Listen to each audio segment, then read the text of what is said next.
concepteur du Salon de l'immobilier de Côte d'Ivoire, dont la 9e édition va se tenir à Abidjan le 7 et 8 février 2026 au Parc des Expositions, San Pedro à l'espace Rotary le 24 janvier, 31 janvier à l'hôtel de ville de Bouaké, le 1er février à Yamoussoukro à la Fondation Félix Houphouët-Boigny. Vous pouvez revenir sur l'objectif principal de ce salon? Donc l'objectif du salon, c'est de faciliter les transactions immobilières entre les professionnels et le grand public, d'informer le grand public sur tout ce que l'institutionnel fait pour résorber le déficit de logement en Côte d'Ivoire et aussi pour informer sur les facilités pour éviter les arnaques et tout ce qu'on a dans notre secteur immobilier en Côte d'Ivoire. Donc on veut informer et puis on veut faciliter et puis permettre aussi aux professionnels de pouvoir faire connaître leurs biens et services. Donc, pourquoi ce thème? Le thème logement, on a fait un thème plus simple. Donc l'année dernière, on était sur le développement durable. Cette année, on revient vraiment à la base pour dire qu'on veut le logement, c'est une priorité pour tout le monde. Je pense que ça fait partie des premiers investissements pour toute la famille. Donc le thème aujourd'hui, cette année, c'est le logement, une priorité. On fait très simple, en même temps dire qu'on veut qu'on revienne vraiment à ça, à faire en sorte que tout le monde, aussi bien l'institutionnel que les professionnels et nous-mêmes population, qu'on s'y travaillons ensemble à ce que le logement devienne encore plus fort une priorité. Est-ce que ce thème-là rendra le logement aussi accessible à tout le monde?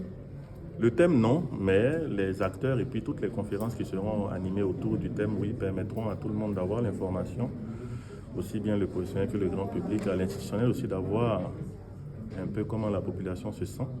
Et puis, il permettra aussi au grand public de connaître, de savoir ce qui se fait, et puis d'avoir accès à la bonne information surtout, et puis aux bonnes offres vérifiées, et permettre de pouvoir faire des transactions. Donc, ça ne va pas nécessairement influencer, aider sur le prix, mais sur l'écosystème global de l'immobilier, ça devrait aider.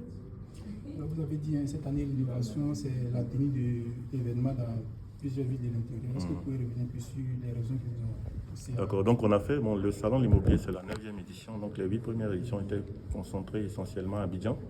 Donc c'était un reproche du grand public qui nous demandait de ne pas tout concentrer à Abidjan. Donc on a commencé avec ces villes-là qu'on a choisies, ces 3 villes. Donc Bouaké parce que c'est la 2e plus grande ville en termes de population en Côte d'Ivoire. Yamoussoukro, la capitale, et puis c'est proche de Bouaké.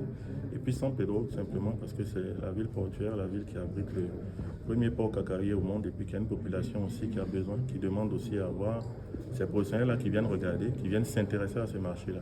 Donc on a choisi ces villes pour cette année. Les années suivantes, on verra quelles villes seront reconduites ou ajoutées. Mais pour cette année, c'est ces villes-là. Donc on a notre, en anglais on dit roadshow. On commence la semaine prochaine avec San Pedro. Le week-end d'après, on est Bouaké, Yamoussoukro, et puis on termine avec Abidjan selon le format habituel, 7 et 8 février au Parc des Expositions. Combien de personnes sont entendues? On attend globalement 50 000 personnes, c'est notre objectif sur les 4 villes, avec concentration bien entendu à Abidjan. Mais globalement, l'objectif cette année, c'est d'atteindre 50 000 visiteurs pour les 120 exposants que nous aurons à Abidjan et puis un peu moins pour les villes de l'intérieur du pays.